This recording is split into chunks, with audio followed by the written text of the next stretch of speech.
Hello students, welcome back to Mandeep education academy's YouTube channel. तो बच्चों, class 12 physics chapter 1 के lectures को आगे बढ़ाते हैं और आज के लेक्चर में हम लोग डिस्कस करने जा रहे हैं chapter 1 electric charges and fields की एनसीईआरटी की सारी एक्सरसाइज। जो पीछे एनसीईआरटी के चैप्टर एंड में एक्सरसाइज दे रखी है उसके सारे क्वेश्चंस मैं इस लेक्चर में आपको करवाने वाला हूं।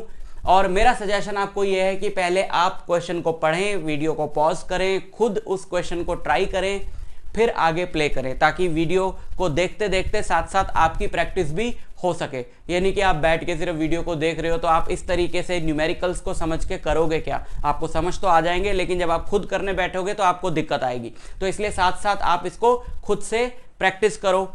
और अगर ये तभी करना अगर आपको पूरा चैप्टर आता है, अगर आप साथ साथ सारे लेक्चर्स फॉलो कर रहे हो, सारा कॉन्सेप्ट क्लियर है, तभी करना। अगर आपको पूरा अभी चैप्टर नहीं आता है तो बीच बीच में जो क्वेश्चंस आएंगे आपको रटने पड़ेंगे, क्योंकि आपको वो कॉन्सेप्ट नहीं आता है, तो करके करोगे क्या।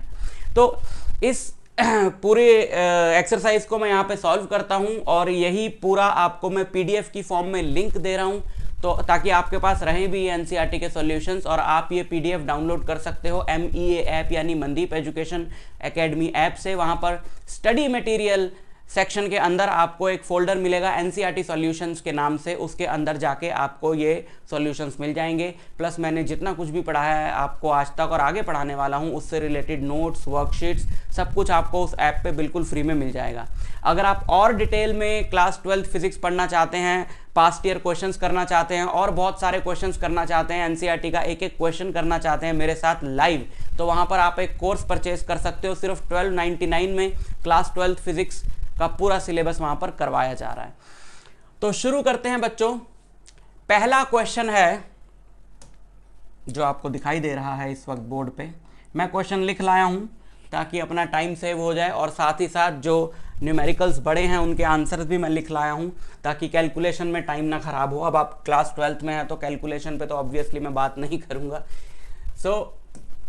शुरू करते हैं बच्चों। पहला question, what is the force between two small charged spheres having charges of this and this placed 30 centimeter apart in air। बहुत ही सिंपल सा क्वेश्चन है। स्टार्टिंग के क्वेश्चन जो एनसीईआरटी एक्सरसाइज में होते हैं वार्म अप के लिए होते हैं, ताकि फॉर्मूला वगैरह आपके दिमाग में बैठ जाए। तो ये कूलम्स लॉ पे डायरेक्ट क्वेश्चन है।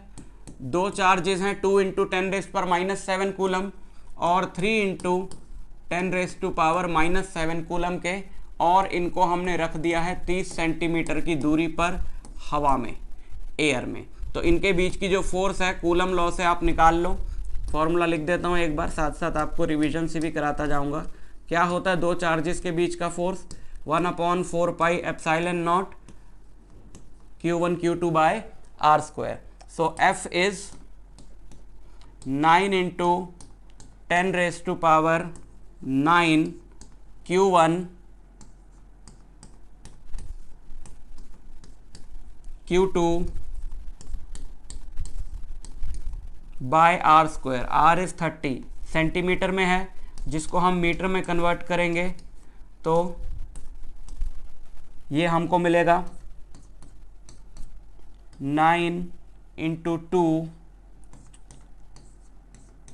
× 3 × 10⁻⁹ है ना, मतलब 7 और 7 14 यानी कि -5।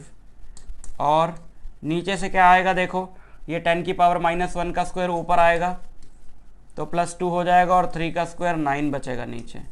सो फाइनली 9 से 9 कटेगा तो आंसर आ रहा है हमारा 6 × 10⁻⁻3 न्यूटन।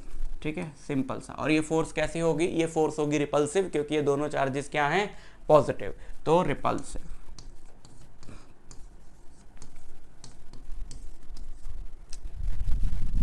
Next, second question.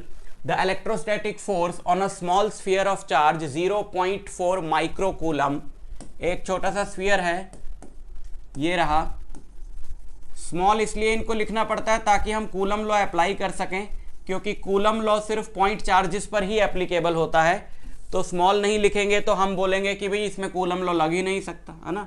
तो स्मॉल इसलिए लिखते हैं ताकि पॉइंट साइज हम मान लें उसको। तो ये छोटा सा स्फीयर है, 0.4 माइक्रोकूलम इसका चार्ज है। और दूसरा स्फीयर है -0.8 माइक्रोकूलम। तो पहली बात तो है कि इनके बीच की जो फोर्स है वो होगी अट्रैक्टिव, क्योंकि एक चार्ज पॉजिटिव है दूसरा नेगेटिव है ना। 0.2 न्यूटन इनके बीच की फोर्स दी हुई है और डिस्टेंस हमको नहीं दिया है, वही हमको इस क्वेश्चन में निकालना है।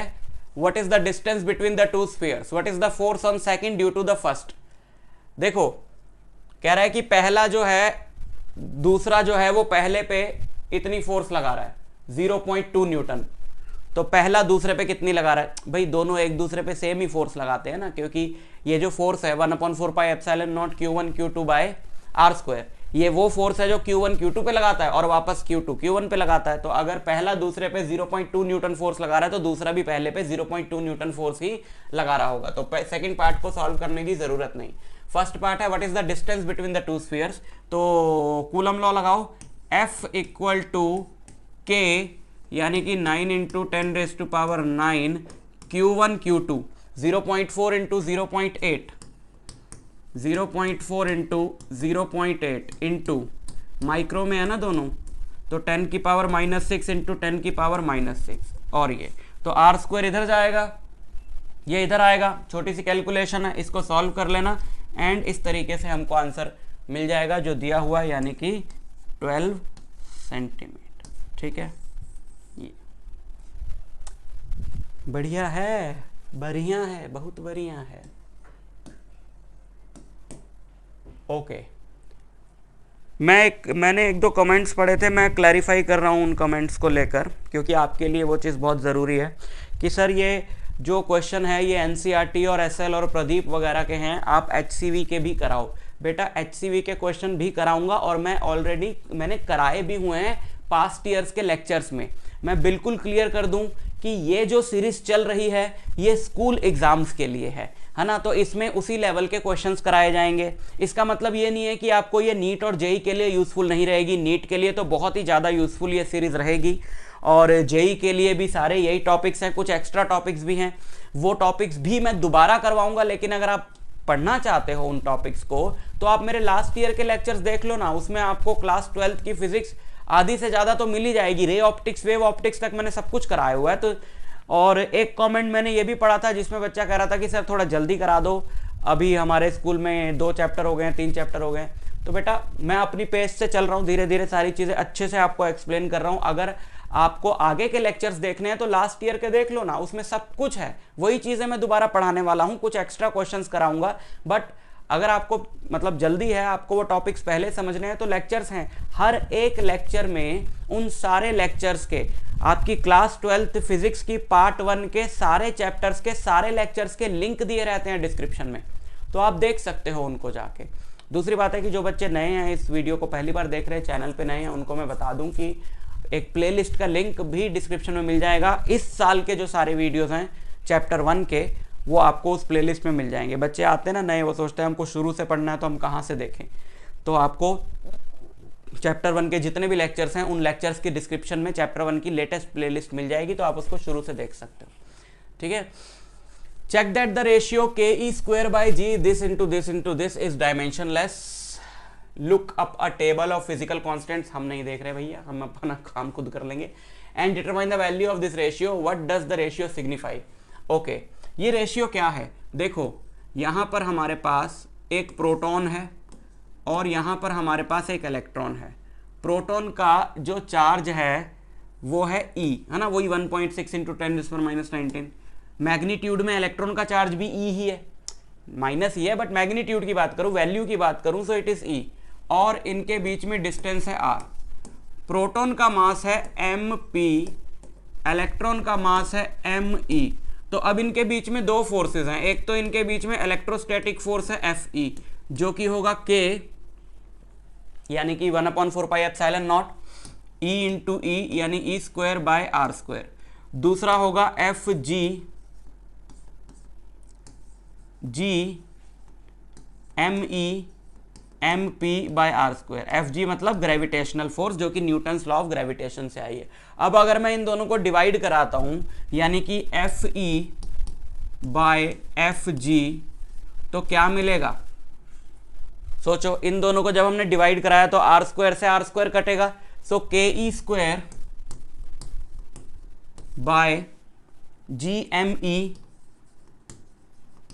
Into MP। तो वो पूछ रहा है what does this ratio signify. So this ratio, this is the ratio of force. कौन सी फोर्स?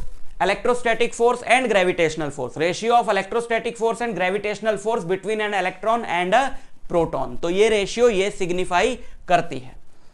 समझ में आया? अच्छा, फिर कह रहा है कि चेक करो कि ये रेशियो डायमेंशनलेस है। हम चेक कर लेते हैं, बट ये रेशियो डायमेंशनलेस ही होगी ना। इस तरफ से मत देखो, इस तरफ से देखो, क्योंकि ये फोर्स की रेशियो है, और अगर ये फोर्स की रेशियो है तो ये डायमेंशनलेस ही होगी। नहीं होगी? बिल्कुल होगी, बट हम इसको इस तरफ से निकालेंगे। तो K की डायमेंशंस क्या होंगी? पहले तो हम K की डायमेंशंस निकाल ले, इधर इधर इधर इधर अलग से निकाल लेते हम K की डायमेंशंस। K मतलब 1/4 पाई एप्सिलॉन नॉट है ना, वो क्या आएगा? F into R square by Q square. तो K की डायमेंशंस क्या होंगी? MLT -2 इंटू आर स्क्वायर यानी कि L स्क्वायर, क्यू स्क्वायर यानी कि A स्क्वायर T स्क्वायर। इसको थोड़ा सा सॉल्व कर लें हम, तो ये आएगा M एक है यहाँ पे, MA -2 L क्यूब T -4। ये आपकी K की डायमेंशंस हो गई।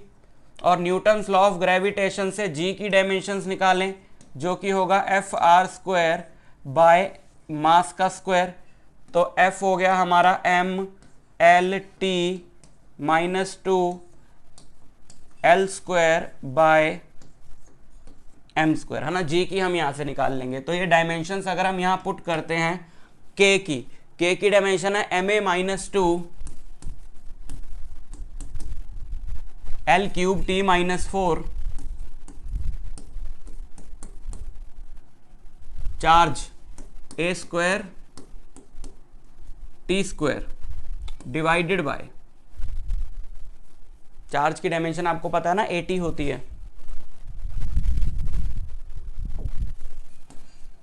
Divided by G। तो G की डायमेंशन क्या आई? G की डायमेंशन आएगी, एक M से M कटेगा, M -1 L cube T -2, M -1 L cube T -2 into mass यानी कि M स्क्वायर। अब देखो जरा ध्यान से, सब कुछ कटेगा इसके अंदर। T पहले तो L क्यूब से L क्यूब हमने काटा, है ना। यहाँ पे T स्क्वायर है, T की पावर -4 है, तो सॉल्व होके T की पावर -2 बचेगा, वो नीचे वाले T की पावर -2 से कटेगा, ठीक।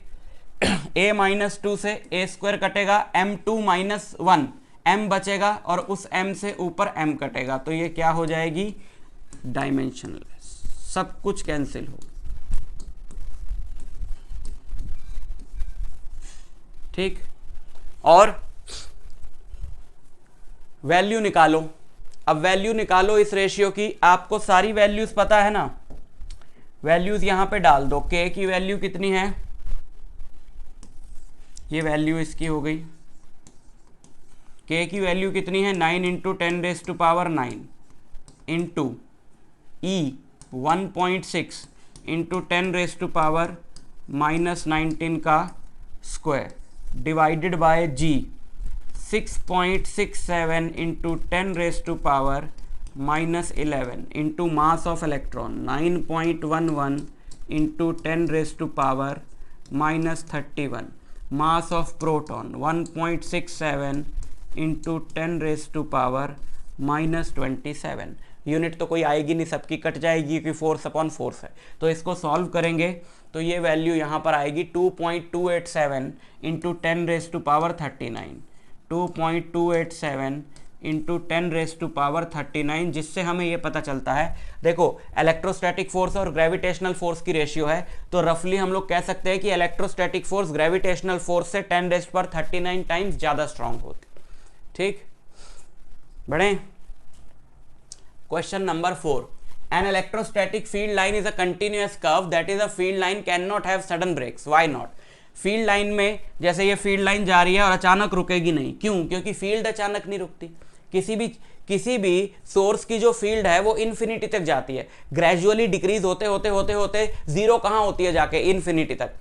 और फील्ड लाइन फील्ड को ही तो रिप्रेजेंट करती है। तो अगर फील्ड एकदम से नहीं रुकती तो फील्ड लाइन क्यों रुकेगी? मैंने यहाँ पे जानबूझ के इनके आंसर्स लिख दिए ताकि जब मैं इसका पीडीएफ बनाऊं तो आपके पास आंसर्स लिखे हुए हों। Explain why two field lines never cross each other, वो आपको पता ही है, 10th में भी आपने पढ़ा है और प्रॉपर्टीज़ में मैंने भी पढ़ाया है अभी 12th में, कि अगर फील्ड लाइन्स क्रॉस करेंगी तो at the point of intersection दो टेंजेंट्स हम लोग ड्रॉ कर सकते हैं। और टेंजेंट से क्या मिलता है? टेंजेंट से मिलती है इलेक्ट्रिक फील्ड की डायरेक्शन। तो अगर दो टेंजेंट्स हम लोग ड्रॉ करते हैं इसका मतलब है कि दो डायरेक्शन है इलेक्ट्रिक फील्ड की, विच इज नॉट पॉसिबल ना। So no two electric field lines can ever intersect. ठीक है, next, explain the meaning of the statement electric charge of a body is quantized. वो आपको मालूम ही है कि हर एक बॉडी पे जो चार्ज है वो 1.6 इंटू 10⁻⁹ का मल्टीपल होता है। That is the meaning of quantization of charge. Q equal two plus minus any, जहां से इक्वेशन आई है। अब वो कह रहा है कि लार्ज चार्ज के साथ जब हम लोग डील करते हैं तो हम क्वांटाइजेशन को इग्नोर कर सकते हैं, बिल्कुल इग्नोर कर सकते हैं। भाई जब आप किसी बड़ी बॉडी का चार्ज ले रहे हो, है ना, जैसे किसी बॉडी का आपने चार्ज लिया 2.27189 कूलम, और इतनी डेसिमल प्लेसेस तक भी हम नहीं लेते, बट मैं मान लेता हूं हम 5 डेसिमल प्लेसेस तक ले रहे हैं। अब जब इसमें एक इलेक्ट्रॉन ऐड हुआ, क्वांटाइजेशन में देखो इलेक्ट्रॉन का चार्ज है 1.6 इंटू 10⁻⁹। तो जब किसी भी बॉडी में कुछ चार्ज है और उसमें एक एक्स्ट्रा इलेक्ट्रॉन ऐड हुआ है तो उसके चार्ज पे जो फर्क पड़ेगा वो 19th डिजिट पे फर्क पड़ेगा डेसिमल के बाद। और अगर हम लार्ज स्केल की बात कर रहे हैं तो हम कभी भी डेसिमल के बाद 19 डिजिट्स नहीं लेंगे, हम तो 2, 3 लेंगे, 4 लेंगे। तो इस डिजिट के बारे में क्या कहा जा सकता है कि ये 9 हो सकती है, 8 नहीं हो सकती या 5 नहीं हो सकती, ये कुछ भी हो सकती है, क्योंकि जो फर्क पड़ेगा वो तो 19th डिजिट पे जाके पड़ेगा, है ना। तो जब हम लोग लार्ज बॉडीज के साथ डील कर रहे हैं तो हम क्वांटाइजेशन को इग्नोर कर सकते हैं, क्योंकि लार्ज बॉडी में Q बहुत ज्यादा होगा, N बहुत ज्यादा होगा, तो E के छोटे होने से कोई फर्क नहीं पड़ेगा। क्लियर? इसको हटा देते हैं ताकि साफ साफ आपको आंसर मिल जाए पीडीएफ के अंदर। When a glass rod is rubbed with a silk cloth, charges appear on both. A similar phenomena is observed with many other pairs of bodies. Explain how this observation is consistent with the law of conservation of charge. वो कह रहा है कि जब दो bodies को रब किया जाता है तो दोनों पे चार्ज अपीयर हो जाते हैं, तो हम कंजर्वेशन ऑफ चार्ज कैसे बोल सकते हैं? चार्ज तो अपीयर हो रहा है, बिल्कुल बोल सकते हैं, क्योंकि रब करने से पहले दोनों बॉडीज न्यूट्रल थी, दोनों का टोटल चार्ज था 0। रब करने के बाद जब भी उन पे चार्ज अपीयर होता है तो equal and opposite charge appear होता है। अगर एक पे 5 कूलम हुआ है तो दूसरे पे -5 कूलम ही होगा। तो रब करने के बाद भी जो टोटल चार्ज लेंगे अगर दोनों बॉडीज का, तो वो 0 रहेगा, यानी कि कंजर्वेशन ऑफ चार्ज एप्लीकेबल है। पानी पी ले, इजाजत है।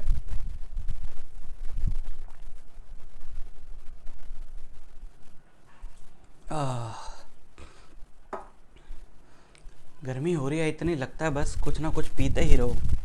पानी पानी, कोल्ड ड्रिंक्स वगैरह की बात कर रहा हूँ, ठीक है, वो सब नहीं करते हम। करना बुरा नहीं है, लेकिन अपना शरीर जिस चीज़ से खराब होता है उसको क्यों करना? एक ही बार लाइफ मिली है, एक ही बार बॉडी मिली है, दोबारा नहीं मिलेगी, तो क्यों इसमें गंद डाल डाल के इसको खराब करना? ये कोई मोरालिटी वाली बात नहीं है कि ड्रिंक करना अच्छी बात नहीं है, ना करना अच्छी बात है, ना, कोई मॉरल उसमें नहीं जा रहे हैं। सिंपल लॉजिकल वे में चीज़ों को देखा करो कि भाई अपनी बॉडी है, किसी और की तो है नहीं, तो तुम अपनी बॉडी में गंदी चीज़ें डाल रहे हो जिससे तुम्हें पता है कि हमारी बॉडी अंदर से ख़राब हो रही है। ऐसा तो है नहीं कि 2-4 हज़ार बॉडीज रखी हैं, चलो ये ख़राब हो गई दूसरी ले लो, दूसरी ना, ऐसा सिस्टम तो बनाया नहीं भगवान ने। एक ही बार मिलनी है तो क्यों ख़राब करनी, है ना। इस पॉइंट ऑफ व्यू से सोचना।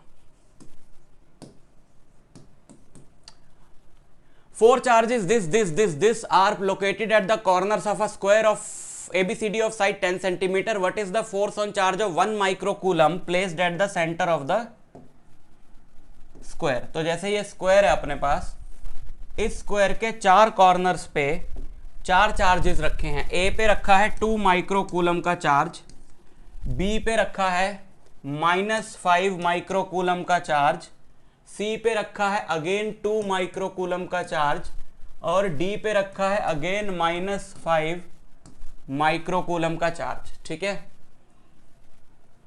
Are located at the corners of a square of side 10 centimetre. ये एक स्क्वायर है जिसकी साइड कितनी है 10 सेंटीमीटर। अब क्या बोला गया है, बोला गया है कि what is the force on the charge 1 microcoulomb placed at the centre. इसके सेंटर पे एक 1 माइक्रोकूलम का चार्ज हमने रखा है, उस पे कह रहा है फोर्स कितनी है, सेंटर ही है ना ये, ठीक। तो 1 माइक्रोकूलम के चार्ज को ये क्या करेगा, अपनी तरफ अट्रैक्ट करेगा, क्योंकि ये नेगेटिव है और 1 माइक्रोकूलम वाला पॉजिटिव है। लेकिन आप सोचो जितनी फोर्स से ये अट्रैक्ट करेगा उतनी ही फोर्स से ये भी अपनी तरफ अट्रैक्ट करेगा, ठीक अपोजिट डायरेक्शन में। तो ये दोनों फोर्सेस कट जाएंगी। जितनी फोर्स से ये उसको इधर रिपेल करेगा उतनी ही फोर्स से ये उसको इधर रिपेल करेगा, क्योंकि दोनों का मैग्नीट्यूड बराबर है और दोनों से चार्ज का डिस्टेंस भी बराबर है। सेंटर पर है ना चार्ज, तो हर कॉर्नर से उसका डिस्टेंस बराबर है। तो ये दोनों फोर्सेस भी कट गई, ये दोनों फोर्सेस भी कट गई, तो नेट फोर्स क्या होगी चार्ज पे, 0। आप इसको लिखोगे कैसे, आप या तो थ्योरेटिकली इसको इस तरीके से लिख दो या सॉल्व करके दिखा दो कि ये वैल्यू इक्वल आ रही है। इसको हम लोग दे देते हैं F2 का नाम, इसको हम दे देते हैं F3 का नाम, इसको हम दे देते हैं F4 का नाम। तो हम ये लिखेंगे कि F1 इक्वल टू 9 इंटू, चलो K की टर्म्स में लिख देते हैं, K इंटू -5, माइनस लगाने की जरूरत नहीं है, 5 इंटू 10⁻⁻⁻6 इंटू ये वाला कितना था 1 माइक्रोकूलम। तो 1 माइक्रोकूलम यानी 10⁻⁻6 डिवाइडेड बाय डिस्टेंस। ये देखो डायगोनल क्या होता है a√2 ना, और ये डायगोनल का भी हाफ है। सो this is 10√2 divided by 2 into 10⁻⁻2 का स्क्वायर, ठीक। तो ये हो गया आपका सॉल्व करके जो वैल्यू आएगी वही वैल्यू सॉल्व करके, चलो सॉल्व कर देता हूँ मैं इसको, ये कटेगा इससे 5 आएगा। तो 5K 10⁻⁻12 डिवाइडेड बाय 5 का स्क्वायर 25 इंटू 250 इंटू 10⁻⁻4। तो इसको जब हम सॉल्व करेंगे यहाँ भी 10 बचेगा और -3 10⁻⁻9 न्यूटन, इन दोनों के बीच की force. Similarly F2 is also 10⁻⁻9 Newton, and since F1 and F2 are equal and opposite, so they will cancel out.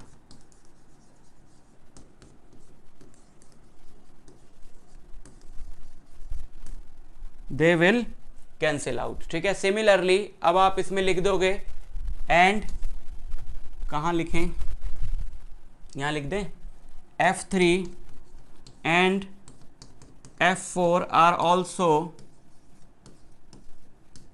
equal and opposite, so they will also cancel out. So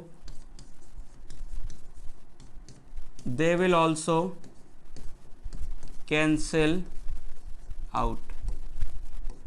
Therefore F net, इस charge पे net force क्या होगी 0, ठीक। आगे बढ़े। 2 point charges this and this are located 20 centimeter apart in vacuum। 2 point charges हैं,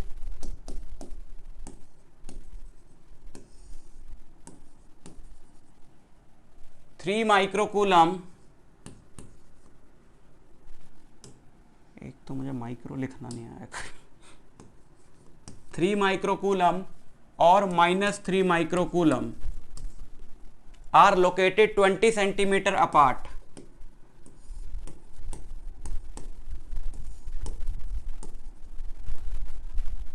in vacuum. What is the electric field at midpoint O? Mid point पे electric field क्या होगी, ये दोनों चार्जेस को 20 सेंटीमीटर के डिस्टेंस पे रखा है। अब सोचो जहां पर भी हमने इलेक्ट्रिक फील्ड निकालनी होती है वहां पे हम इमेजिन करते हैं कि एक पॉजिटिव चार्ज रखा होता तो किधर जाता।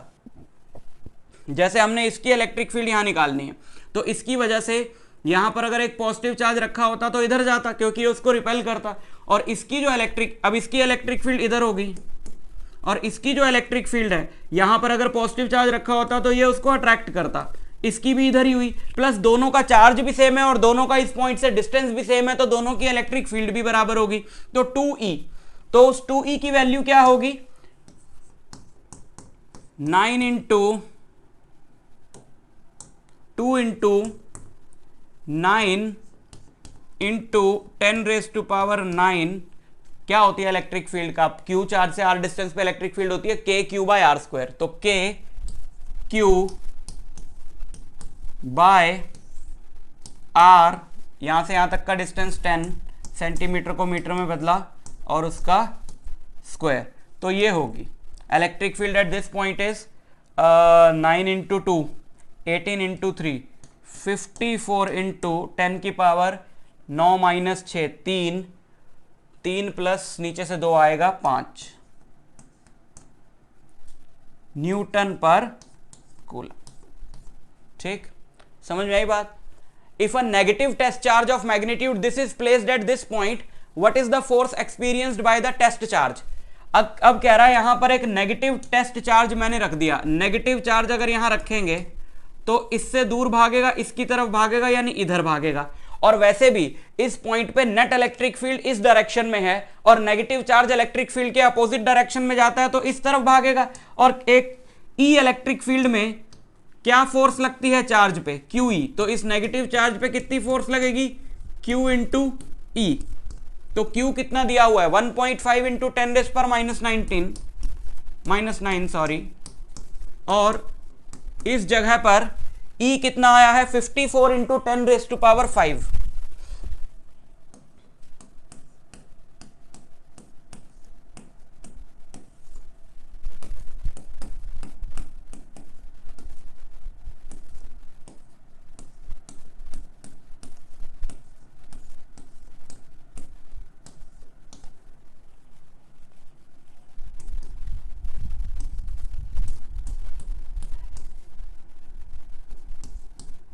(81 इंटू 10⁻⁻⁴ न्यूटन। ठीक, क्लियर।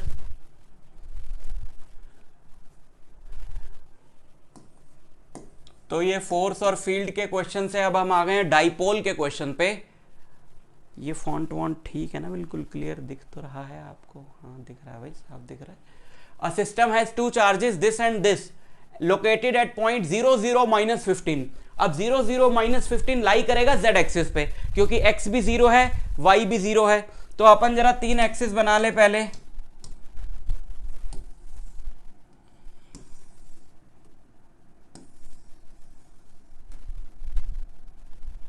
ये हो गए अपने 3 एक्सिस, x एक्सिस, और ये z ले लेते हैं, हमारे डायग्राम में थोड़ी सी आसानी हो जाएगी, और इस वाले को y ले लेते हैं।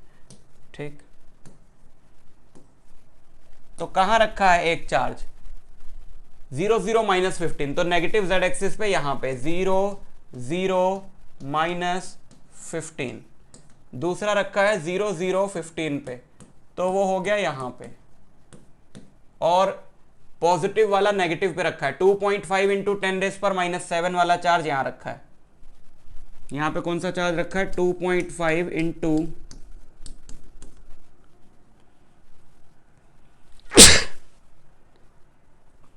और यहां पे रखा है -2.5 into 10⁻⁻⁷ coulomb. Okay, what are the total charge and electric dipole movement of the system. तो टोटल चार्ज तो 0 हो गया है ना, क्योंकि एक चार्ज जितना पॉजिटिव है उतना ही नेगेटिव है। और डाइपोल मूवमेंट होती है P।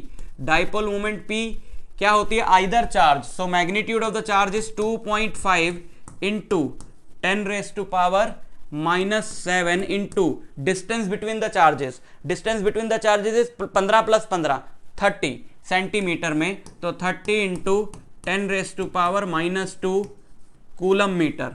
So it is 2.5 into 3 ये कर दो, -9 + 1 -8, 7.5 इंटू 10⁻⁻8 कूलम मीटर। और डायरेक्शन क्या होती है डाइपोल मूवमेंट की, negative to positive charge, negative to positive charge. तो किस तरफ होगी ये, नेगेटिव टू पॉजिटिव, यानी कि इधर।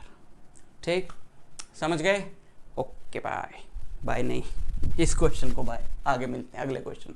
अ polythene piece rubbed with wool is found to have a negative charge of this, negative charge है, estimate the number of electrons transferred, तो Q होता है Ne, अगर उस पर इतना नेगेटिव चार्ज आया तो उस पर कितने इलेक्ट्रॉन आए होंगे, इस पे इतना नेगेटिव चार्ज आया ना, 3 into 10⁻⁻7 equal to N into E minus 1.6 into 10⁻⁻19, तो N हो गया 3 divided by 1.6 into 10⁻⁻19, 3 into 10⁻⁻7, so this will be around 10 की पावर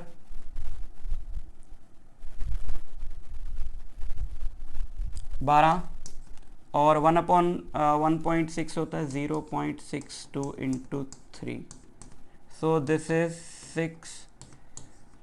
1.86 इंटू 10⁻12 इलेक्ट्रॉन, ठीक।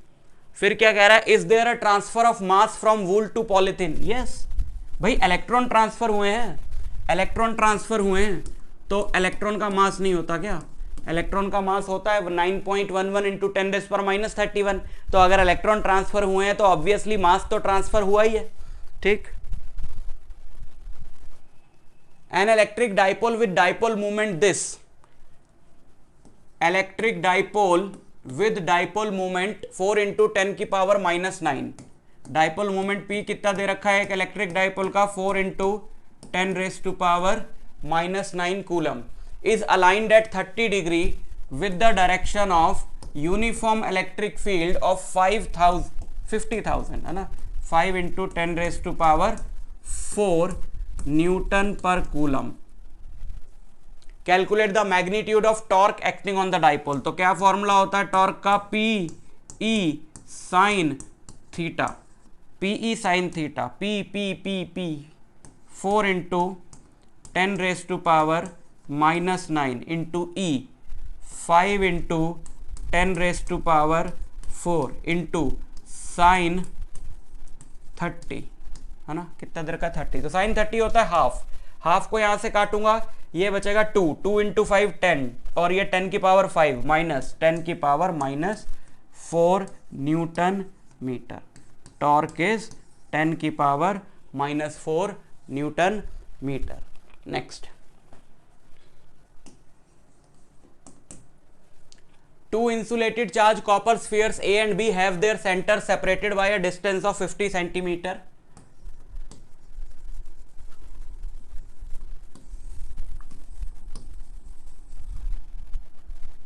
What is the mutual force of electrostatic repulsion if charge on each is 6.5 into 10⁻⁻7, 6.5 दोनों का charge इतना है coulomb, the radii of A and B are negligible as compared to the distance of the separation, फिर से वही बात कर दी कि हमें इनको पॉइंट चार्जेस मानना है तो हम कूलम लॉ लगा सकते हैं, डिस्टेंस इनके बीच में कितना है 50 सेंटीमीटर, कोई दिक्कत नहीं। What is the force of repulsion if each sphere is charged double the amount above if the distance between them is half, ठीक है, पहले हम इनके बीच की फोर्स निकाल लें, फोर्स होगी 9 into 10⁻9 Q1 Q2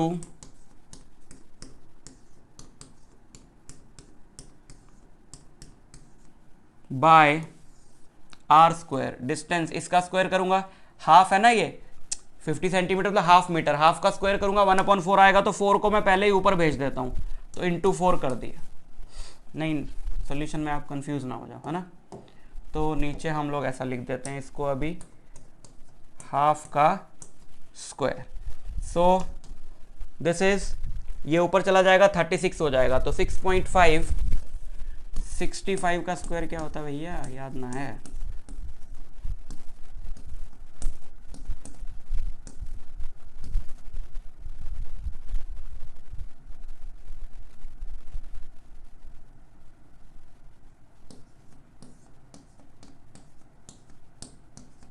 four 225 into 36 है ना,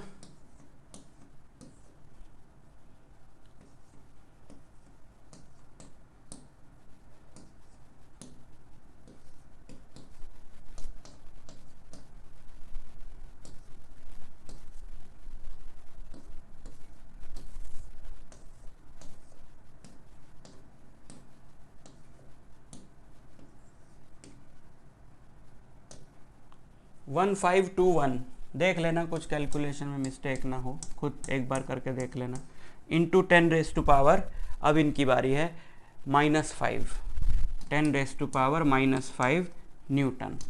सो 1.521 into 10⁻⁻2 Newton, something like this, ठीक।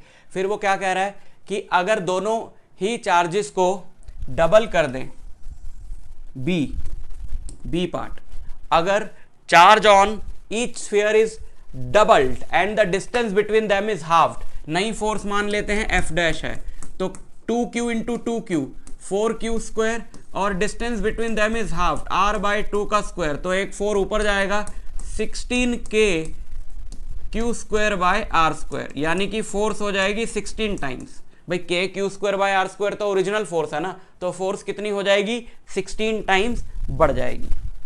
Next question, suppose the spheres A and B in exercise this have identical sizes, a third sphere of same size but uncharged is brought in contact with the first, then brought in contact with the second and finally removed from the both. What is the new force of repulsion between A and B? देखो ये दो charges हैं, पिछले वाले question के दोनों के charge बराबर थे, इसका चार्ज Q, इसका भी चार्ज Q, और एक तीसरा अनचार्ज स्फीयर लेकर आए हम। अब आपको मैंने ये कॉन्सेप्ट बताया हुआ है पहले भी कि अगर दो बॉडीज को आपस में टच किया जाए, इसका चार्ज है Q1, इसका चार्ज है Q2, तो टच करते ही दोनों का चार्ज हो जाएगा Q1 plus Q2 divided by 2। तो अगर मैं यहां पर एक अनचार्ज स्फीयर टच करता हूं लाके जिसका चार्ज है 0, तो क्या हो जाएगा 0 प्लस Q/2, इस पे भी Q/2, इस पे कितना चार्ज रह जाएगा Q/2, और इस पे भी अनचार्ज वाले पे भी कितना आ जाएगा Q/2। अब बोला है कि वो फिर इस पे टच किया, अब Q/2 वाला जब इस पे टच करेंगे तो फिर चार्ज हो जाएगा Q plus Q/2 divided by 2, 2Q plus Q, ये चार्ज हो गया 3Q/4, है ना। यहां पर टच करने के बाद अब सिचुएशन रही ऐसी, इस पे चार्ज तो Q/2 था, इस पे आ गया 3Q/4, और अब वो स्फीयर तो हटा दिया हमने, ठीक है। इनके बीच में डिस्टेंस R है, तो बताओ अब इनके बीच की फोर्स क्या होगी, इनके बीच की फोर्स होगी K Q1 Q2 by R square, which is what 3/8 K Q square by R square, यानी इनके बीच की फोर्स जो है वो 3/8 टाइम्स हो जाएगी जो एक्चुअल फोर्स थी उसके।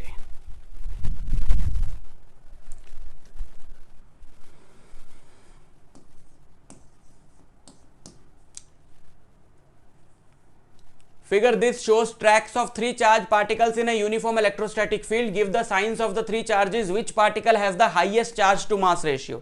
साइन, ये 3 चार्ज पार्टिकल्स हैं, इलेक्ट्रिक फील्ड से जब निकले तो ये 1 और 2 इस तरफ डिफ्लेक्ट हुए और 3 इस तरफ डिफ्लेक्ट हुआ। अब बोल रहा है तीनों के साइन बताओ, तो साइन बताने में क्या दिक्कत है, ये पॉजिटिव प्लेट है तो इसकी तरफ जो डिफ्लेक्ट हुआ ऑब्वियसली वो नेगेटिवली चार्ज होगा, ये नेगेटिव प्लेट है तो इसकी तरफ जो डिफ्लेक्ट हुआ वो पॉजिटिवली चार्ज होगा, तो 1 और 2 नेगेटिवली चार्ज है और 3 जो है वो पॉजिटिवली चार्ज है। अब वो कह रहा है कि highest charge to mass ratio, charge to mass ratio यानी Q/m की रेशियो, वो कैसे निकालें, तो जरा थोड़ा सा मैथमेटिक्स करना पड़ेगा। ये 2 प्लेट्स है जो हमको दी हुई हैं, ऊपर वाली प्लेट पॉजिटिवली चार्ज है, मैंने इस टॉपिक पे अलग से वीडियो भी बनाया था लास्ट ईयर, वो देखना हो सर्च करके देख लेना, motion of charge particle in an electric field, उसी को थोड़ा सा मैं समझा रहा हूँ तुम्हें। जैसे ये चार्ज पार्टिकल, ये इलेक्ट्रिक फील्ड है, इस रीजन में इलेक्ट्रिक फील्ड होगी ना, इलेक्ट्रिक फील्ड किधर होती है, पॉजिटिव टू नेगेटिव, तो ऊपर वाली प्लेट पॉजिटिव है नीचे वाली नेगेटिव है, तो इस रीजन में इस तरीके से इलेक्ट्रिक फील्ड होगी। अब यहाँ पर एक चार्ज पार्टिकल Q चार्ज का एंटर करा, अब ये ऊपर वाली प्लेट उसको रिपेल करेगी, नीचे वाली प्लेट उसको अट्रैक्ट करेगी, तो उसका पाथ हो जाना ऐसा,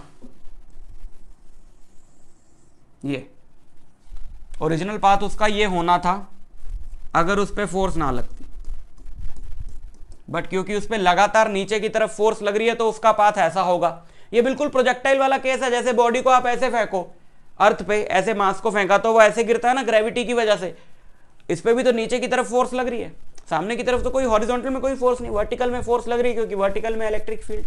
तो अगर हम देखें, मान लो ये u वेलोसिटी से एंटर करा और इस पूरी रीजन की जो लेंथ है वो l है, जितने रीजन में इलेक्ट्रिक फील्ड है, तो ये इसका y रहा, है ना, कि इसने इलेक्ट्रिक फील्ड में वर्टिकली कितना डिस्टेंस कवर किया, हॉरिजॉन्टली तो l ही किया, वर्टिकली कितना किया y, तो वो अगर हम लोग निकालें y तो हम रखेंगे u y t plus a y t square.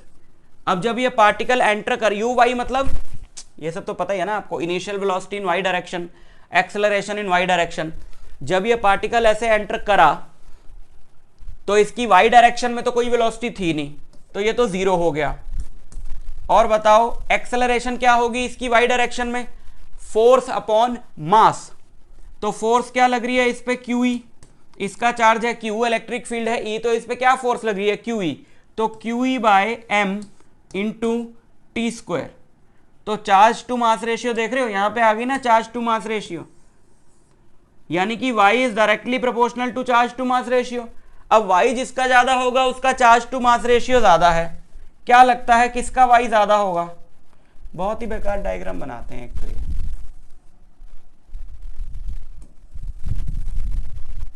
ये इनके ओरिजिनल पाथ्स हैं, ये इनके अपने अपने y हैं, इतना इसने ट्रेवल किया, ये तो ऑब्वियसली टू वाले का तो छोटा ही लग रहा है, मुझे कंफ्यूजन है 1 और 3 में, तो आपको जिसका बड़ा लग रहा है वहां पे जो क्वेश्चन आएगा उसमें क्लियरली मेंशन्ड होगा, यहाँ पे इन्होंने कंफ्यूज कर दिया, 3 वाले का थोड़ा सा बड़ा लग रहा है as compare to 1, so we can say that 3 का जो चार्ज टू मास रेशियो है वो सबसे ज्यादा है, ठीक है। तो जिसका y ज्यादा है उसका चार्ज टू मास रेशियो ज्यादा है। Consider a uniform electric field E, ये फ्लक्स वाला क्वेश्चन तो कई बार करा चुका हूं मैं। इलेक्ट्रिक फील्ड है 3 into 10⁻³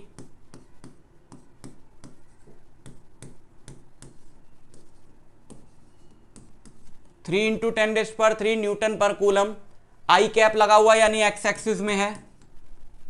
What is the electric flux of this field through a square of 10 centimeter on a side whose plane is parallel to YZ plane?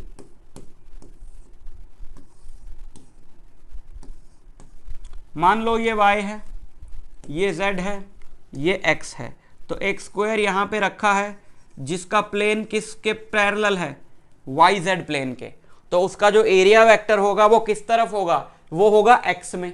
तो एरिया वेक्टर हम लें, मैग्नीट्यूड ऑफ एरिया, साइड इसकी कितनी है 10 centimetre, तो 10 का square 100 into metre में convert किया, ये आई कैप है ना, क्योंकि फिर से बता रहा हूं अगर आपका प्लेन YZ में है, एरिया वेक्टर क्या होता है परपेंडिकुलर टू द एरिया, अगर आपका जो स्क्वायर है वो YZ में है तो उसका एरिया वेक्टर किस तरफ होगा, x में होगा। तो ये एरिया वेक्टर अपना क्या आया, एरिया वेक्टर आया 10 की पावर -2 नहीं सॉरी -4 है ना, तो 10 की पावर -2 आई कैप। फ्लक्स निकालना है, अब फ्लक्स होता है E डॉट ए, फ्लक्स होता है E डॉट ए, तो E dot A, dot product में क्या करते हैं, आई वाले कोफिशिएंट को आई वाले से, जे वाले को जे वाले से, के वाले को के वाले से मल्टीप्लाई करते हैं, तो 3000 इंटू 10 की पावर -2 30 न्यूटन पर coulomb metre square, so that is the flux, ठीक है। Second part, what is the flux through the same square if the normal to its plane make 60 degree with X axis. अब जैसे ये है x axis, अब कह रहा है कि ये ऐसे रखा है कि इसके प्लेन का जो नॉर्मल है वो एक्स एक्सिस से 60 डिग्री का एंगल बना रहा है, यानी ऐसे रखा होगा ना, ऐसे रखा है ये ऐसे, तो इसका जो नॉर्मल है ऐसे होगा, ये ऐसे रखा है अगर, तो इसके प्लेन का जो नॉर्मल है यानी कि ये कितना एंगल बना रहा है एक्स एक्सिस से 60 डिग्री, और प्लेन के जो नॉर्मल होता है वही तो एरिया वेक्टर होता है। सो this is basically the angle between area vector and electric field, क्योंकि एक्स एक्सिस की तरफ ही तो है electric field. So this is the angle between x axis and area vector, but electric field x axis की तरफ है। सो इस बार हमें जो एंगल दिया है वो 60 डिग्री दिया है, तो फ्लक्स होगा EA cos थीटा। EA का तो प्रोडक्ट ये रहा 30 cos 60 होता है 1/2, so 30 into 1/2, flux is 15 newton पर coulomb into metre square. Flux is 15 newton पर coulomb into metre square, and this is the part B and this is the part A. ठीक, next, what is the net flux of the uniform electric field in exercise पिछली वाली, through a cube of side 20 centimetre oriented so that its faces are parallel to the coordinate planes. एक cube ऐसे रखा है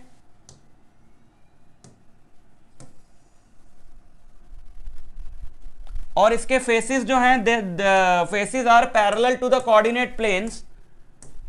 ये रहे coordinate planes ना, एक ये रहा,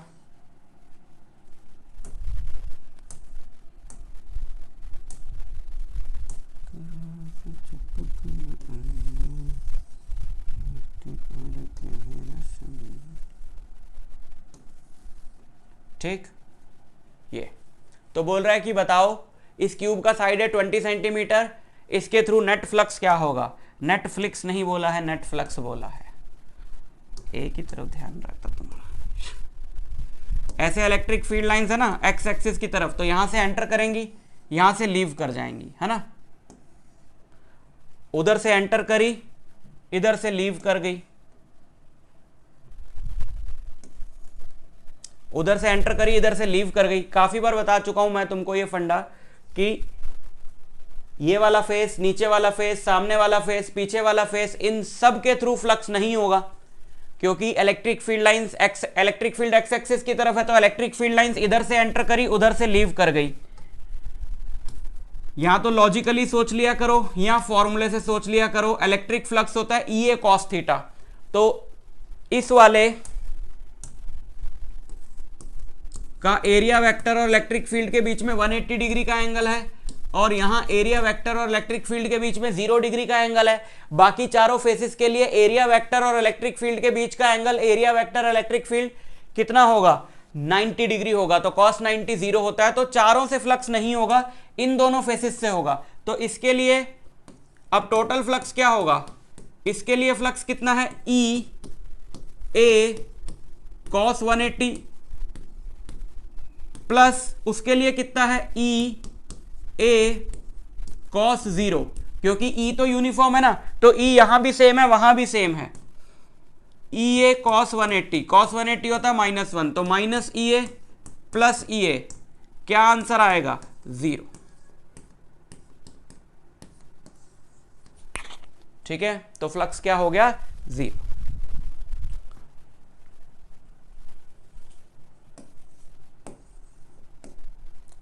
careful measurements of the electric field at the surface of black box. इसकी टेंशन मत लिया करो, थोड़ी कहानी सी बना के देते हैं वो, ताकि क्वेश्चन थोड़ा इंटरेस्टिंग लगे। Net outward flux through the surface of box is this. एक बॉक्स है, एक क्लोज सरफेस है, जिसके थ्रू नेट आउटवर्ड फ्लक्स जो है वो है 8 × 10⁻³ न्यूटन पर coulomb metre square. What is the net charge inside the box. So what is the net charge Q inside the box. Flux क्या होता है, गॉस लॉ लगाओ, फ्लक्स होता है Q/ε0। तो Q पूछा है हमसे, ε0 × phi है, ठीक है। ε0 की वैल्यू 8.85 × 10⁻⁻12 इंटू फ्लक्स कितना है, आउटवर्ड फ्लक्स है, मतलब Q पॉजिटिव होगा, है ना, तो इतना चार्ज आ जाएगा। 8 से इसको मल्टीप्लाई कर दो, 4 6 इंटू 10⁻⁻9 कूल, ठीक।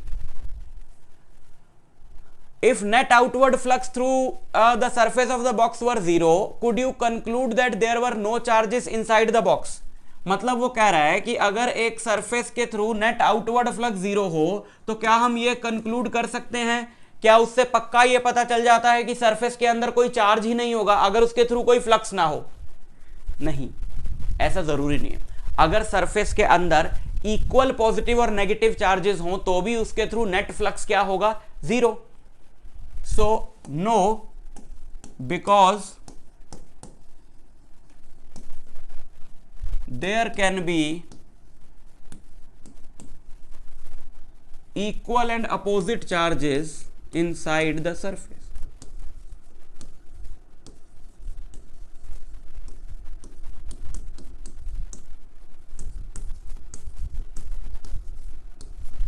Inside the box लिख लो,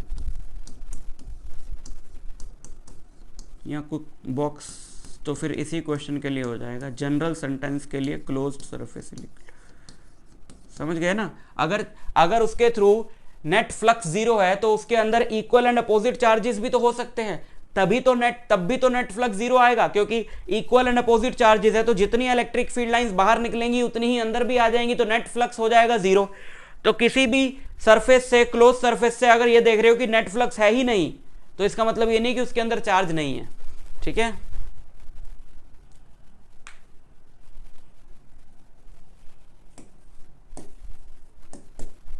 A point charge of 10 microcoulomb is at a distance of 5 centimeter. ये डायग्राम रहा इसका।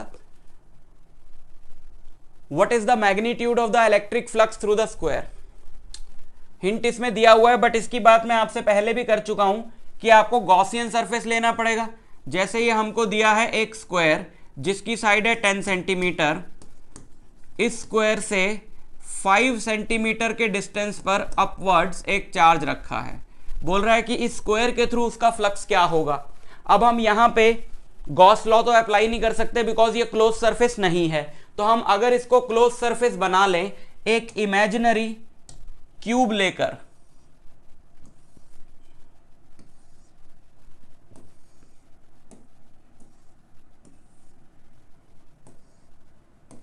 ये रहा, तो ये इसके ठीक सेंटर में आ गया, 5 5 5 है ना, ठीक सेंटर में आ गया। तो अब इसका जो फ्लक्स होगा इस पूरे स्फीयर से, स्क्वायर से सॉरी, वो होगा क्यू बाई एप्सिलॉन नॉट। वो हर एक फेस में बराबर बराबर डिवाइड होगा, तो एक फेस से कितना होगा? Q by 6 epsilon not. तो ये चार्ज की वैल्यू कितनी है? 10 माइक्रोकूलम। तो 10 into 10 raise to power -6 divided by 6 into epsilon naught 8.85 into 10 raise to power -12। क्या निकाल रहे हैं? फ्लक्स। तो न्यूटन पर कूलम इंटू मीटर स्क्वायर, और इसको सॉल्व करके आएगा 1.88 into 10 raise to power 5 newton पर कूलम इंटू मीटर स्क्वायर। ठीक है? A point charge of 2 microcoulomb is at a center of a cubic Gaussian surface of 9 centimeter edge. What is the net electric flux through the surface? तो Q by epsilon naught है ना। बहुत बार आपको बताया है कि सरफेस का जो भी डायमेंशन दे रखा होगा वो कंफ्यूज करने के लिए दे रखा होगा। अगर एक चार्ज है अंदर Q किसी भी क्लोज सरफेस का, irrespective of the shape of the surface and irrespective of the size of the surface, then flux through the surface is Q by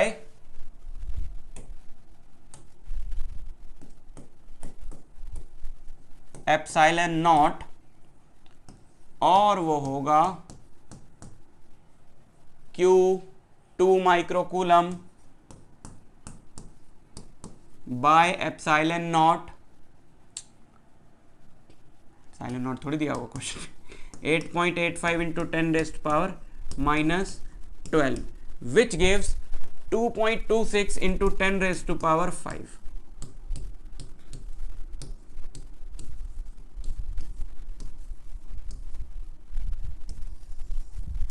ठीक, next.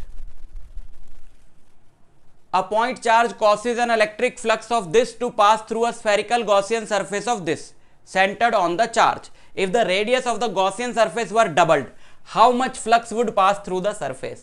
There will be no change. There will be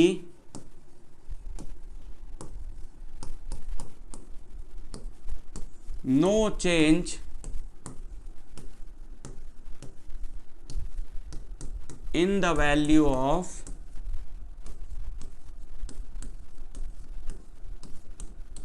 electric flux की value में कोई change नहीं आएगा। बहुत बार बताया है कि फ्लक्स डिपेंड करता है सिर्फ इनक्लोज्ड चार्ज पे। अगर इस सरफेस ने जो चार्ज इनक्लोज किया है वो इतना ही है ये तो फ्लक्स है, चार्ज दिया ही नहीं हुआ। एक पॉइंट चार्ज उसने इनक्लोज किया है, वो हमने चेंज नहीं किया, उसमें हमने सरफेस का रेडियस डबल कर दिया, तो उससे फ्लक्स पे कोई फर्क नहीं पड़ने वाला। What is the value of point charge? So what is the value of point charge? Point charge होगा Q by epsilon not, flux होता है तो Q होगा epsilon not into this which is flux negative है, यानी ये charge negative होगा। Flux है 10⁻³ into epsilon naught 8.85 into 10⁻⁻12 coulomb. So it is -8.85 into 10⁻⁻15 coulomb, है ना। अच्छा +3 है, सॉरी +3 है तो -12 आ जाएगा ये, और -12 होता है नैनो कूलम। नैनो कूलम नहीं होता है, अच्छा सॉरी -9 आएगा ना, 12 क्यों आएगा फिर, दैट इज नैनो कूलम, ठीक है। सो नैनो कूलम, ठीक। 21वां question, a conducting sphere of 10 centimetre has an unknown charge if electric field 20 centimeter from the center of sphere is this and point radially inward, what is the net charge on the sphere? एक sphere है, उस sphere के centre से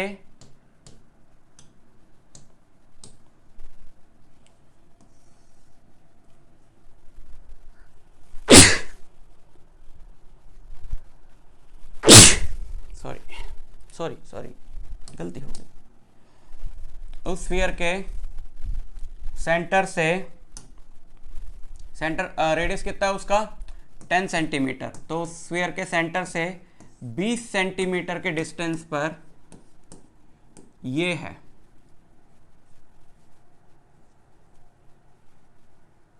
electric field 1.5 into 10⁻³ तो Gauss law में हमने formula निकाला ना कि इलेक्ट्रिक फील्ड इसके सेंटर से r डिस्टेंस पर क्या होती है, KQ/r², where Q is the charge on the surface. इसके सरफेस पे कितना चार्ज है वही हमने निकालना है। सो इलेक्ट्रिक फील्ड यहां पे रख दो, कितनी वैल्यू है 1.5 इंटू 10⁻³ यानी 1500 KQ/r², 20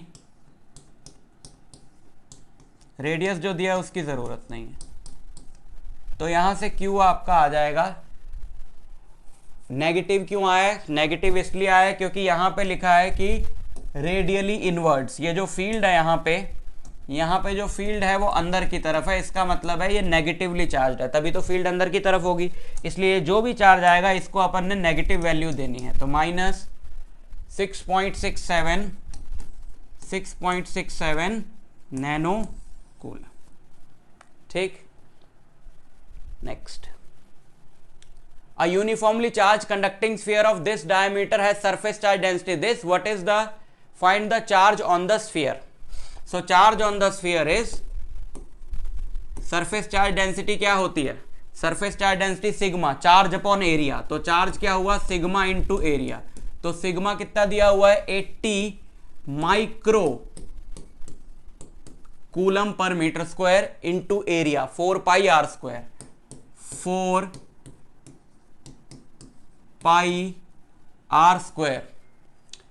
डायमीटर है 2.4 तो रेडियस हो गया 1.2, so this will give you the charge which is 1.45 milli coulomb,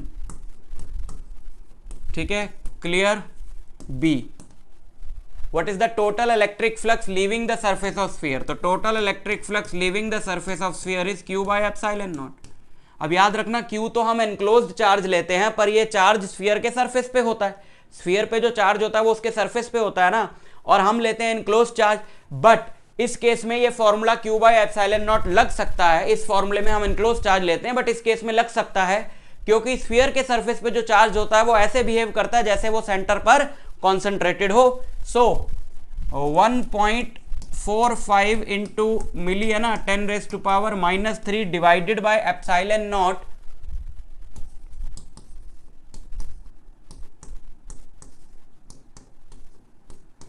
and this will give you 1.6 into 10⁸ Newton per coulomb into meter square. An infinite line charge produces a field of this at a distance of 2 centimeter. Gauss law की application में हमने किया था, infinite line charge जो है वो कितनी field produce करता है? इनफाइनाइट लाइन चार्ज, ये पॉजिटिवली चार्ज, आपको याद होगा एक डेरिवेशन,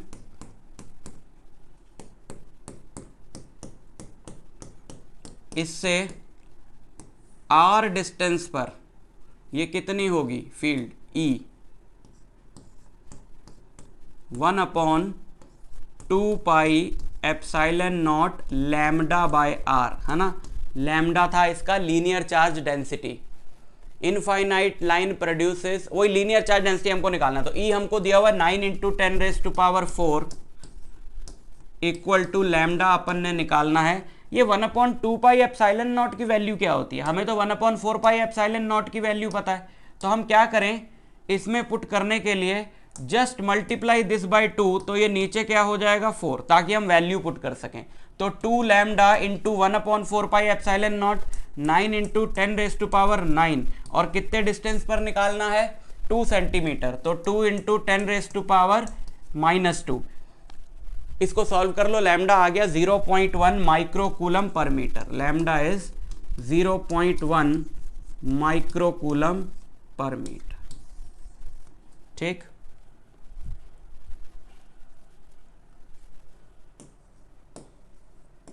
तो ये है लास्ट क्वेश्चन। एडिशनल एक्सरसाइज अपन दूसरे वीडियो में करने वाले हैं।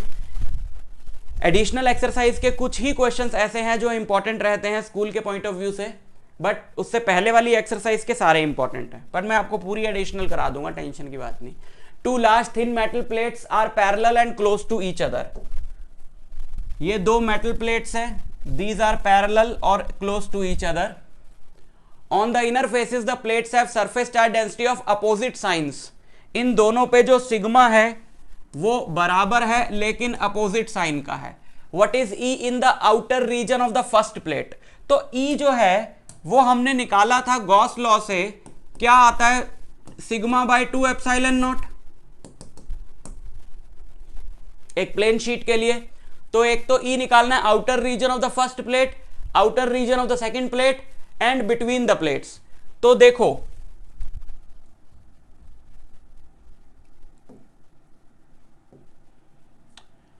ये पॉजिटिवली चार्ज है, तो इधर इसकी फील्ड लाइंस आउटवर्ड्स होंगी और उसकी फील्ड लाइंस इनवर्ड्स होंगी। भाई ये पॉजिटिवली चार्ज है, इससे फील्ड लाइन बाहर निकलेंगी, और ये नेगेटिवली चार्ज है तो इस रीजन में उसकी फील्ड लाइंस अंदर जाएंगी। सिमिलरली इस रीजन में इसकी फील्ड लाइंस अंदर की तरफ होंगी, इसकी फील्ड लाइंस बाहर की तरफ होंगी, और इस रीजन में इसकी फील्ड लाइंस बाहर की तरफ होंगी और इसकी अंदर की तरफ होंगी। तो इस रीजन में अब देखो दोनों का सिग्मा सेम है, तो दोनों की जो सरफेस दोनों की जो फील्ड होगी यहां पे और यहां पे वो सेम होगी, तो ये कैंसिल आउट हो गई, ये भी कैंसिल आउट हो गई, और ये दोनों सेम डायरेक्शन में हैं तो ऐड हो जाएंगी। इस चीज को आप खुद एक्सप्लेन करके थोड़ा सा लिख लेना। तो between the plates second region में, इस वाले में तो 0 हो गई। कोई भी डाउट आता रहे तो कमेंट बॉक्स में बता दिया करो, कोई टेंशन की बात नहीं। तो इसमें हो गई 2 इंटू, दोनों की ऐड हो गई ना, सिग्मा बाय 2 एप्सिलॉन नॉट, तो 2 से 2 कटेगा, it is sigma by epsilon not. Sigma